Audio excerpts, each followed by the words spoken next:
ಹಾಸನದ ಜನಗಳಿಗೆಲ್ಲ ಒಂದು ಒಳ್ಳೆಯ ಸುದ್ದಿ. ಯಾರ್ಯಾರೆಲ್ಲ ಇನ್ನೂ ಓದಿಲ್ಲ, ಸಂಜೆ ವಾಣಿಗಳು ಏನೇನು ಬರ್ತಾವೋ ಅವನ್ನ ಅವರಿಗೆ ಕಟ್ಟ ಕಡೆಗೂ ಹಾಸನ ಜಿಲ್ಲೆಯ ಜನಗಳಿಗೆ DCIAS ಸತ್ಯಭಾಮ ಅವರ ಕಪಿಮುಷ್ಟಿಯಿಂದ ಬಿಡುಗಡೆ ಸಿಕ್ಕಿದೆಯಂತೆ. ಯಾರೋ ಲತಾ ಕುಮಾರಿ KS ಅನ್ನೋರು ರಿಪೋರ್ಟ್ ಮಾಡ್ಕೊಂಡಿದ್ದಾರಂತೆ. ನಮ್ಮ ಕಂಪ್ಲೇಂಟ್ಗಳು ಒಂದು ಖಂಡಗ ಬಿದ್ದಿದ್ದಾವೆ ಕಣ್ರಪ್ಪ.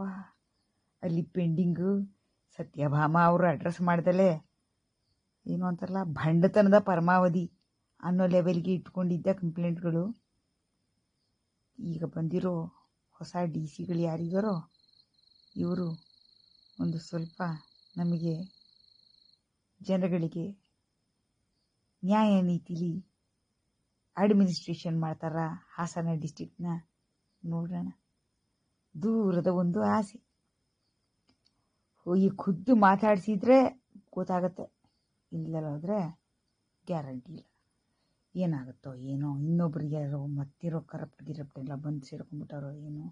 ಯಾವ ಊರು, ಕರ್ನಾಟಕದವರು ಅಥವಾ ಬೇರೆ ಸ್ಟೇಟವರು, ಇವೆಲ್ಲ ಡೀಟೇಲ್ಸ್ ಇನ್ನೂ ಸಿಕ್ಕಿಲ್ಲ.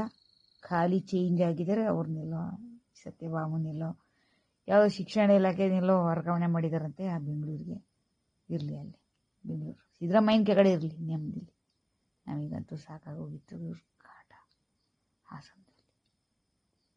ಹಾಸನದಲ್ಲಿ ಹಾಸನಾಂಬ ದೇವಸ್ಥಾನದೊಳಗಡೆ ಈ ಮೇಡಮ್ ಸತ್ಯಭಾಮ AS ಮಾಡಿದ್ದು ಏನೇನೆಲ್ಲ ಅಸಾಧ್ಯ ಕತೆಗಳು, ಅವ್ರಿಗೂ ಜರ್ನಲಿಸ್ಟ್ಗಳಿಗೂ ಇವ್ರಿಗೆ ಪೊಲೀಸರ ಜೊತೆ ಜಗಳ. ಈ ಅಮ್ಮ ಯಾರ ಹತ್ರ ಜಗಳ ಆಡಿಲ್ಲ ಅಂತ ಹೇಳ್ರಪ್ಪ. ಕಡೆಗೂ ಆಯ್ತಲ್ಲ ಡೇಟ್ರ. ನಾನು ಮೊನ್ನೆ ತನಕ ಕಂಡ್ಕೊಂಡವ್ರ ಹತ್ರ ಜನಗಳ ಹತ್ರ ಎಲ್ಲ ಕೇಳ್ತಿದ್ದೆ, ಯಾಕೆ ಇನ್ನೂ ಆಗಿಲ್ಲ ಟ್ರಾನ್ಸ್ಫರ್ 2 ವರ್ಷ ಆದ್ರೂ ಅಂತ. ಈ ಅಮ್ಮನಿಗೆ ಎಕ್ಸ್ಟೆನ್ಷನ್ ಕೊಟ್ಟವ್ರು ಯಾರು ಅಂತ, ಯಾಕೆ ಕೊಟ್ಟವ್ರು ಎಕ್ಸ್ಟೆನ್ಷನ್ ಅಂತ. ಅಲ್ಲ, ಈ ಪೊಲೀಸ್ ಜೊತೆ ಆಸಿಮೆ ಜಗಳ ಆಡ್ಕೊಂಡು ಅದನ್ನೆಲ್ಲ ಲೈವ್ ರಿಪೋರ್ಟ್ ಮಾಡೋರೆ ಬರೋ ಜನ ಎಲ್ಲ ಏನಂತಾರೆ ಟೆಲಿವಿಷನ್ ಕವರ್ ಮಾಡ್ತಿದ್ದವರು ಮತ್ತೆ ಪ್ರಿಂಟ್ ಮೀಡಿಯಾ ಅವರು ಎಲ್ಲ ಕವರ್ ಮಾಡೋರೆ.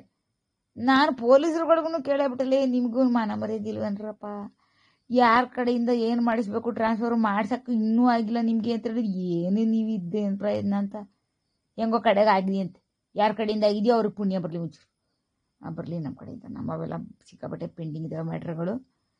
ನಾವು ಹೋಗ್ಬಿಟ್ಟು ನಮಗೂ ಏನಾರು ಹೊಸ DC ಕಡೆಯಿಂದ ಚಾನ್ಸ್ ಏನಾರು ಸಿಗ್ತದೇನೋ, ಒಳ್ಳೇದೇನಾರು ಆಗುತ್ತೇನೋ ನೋಡೋಣಂತೆ. ಚಂದದ ಸುದ್ದಿ ಅಲ್ವಾ ಹಾಸನದ ಜನಗಳಿಗೆ. ನರಕ ಯಾರು ಅನುಭವಿಸಿರ್ತಿರೋ ಇಲ್ಲಿ ತನಕ 2 ವರ್ಷದ ಮೇಲಾಯಿತು ಅವ್ರಿಗೆ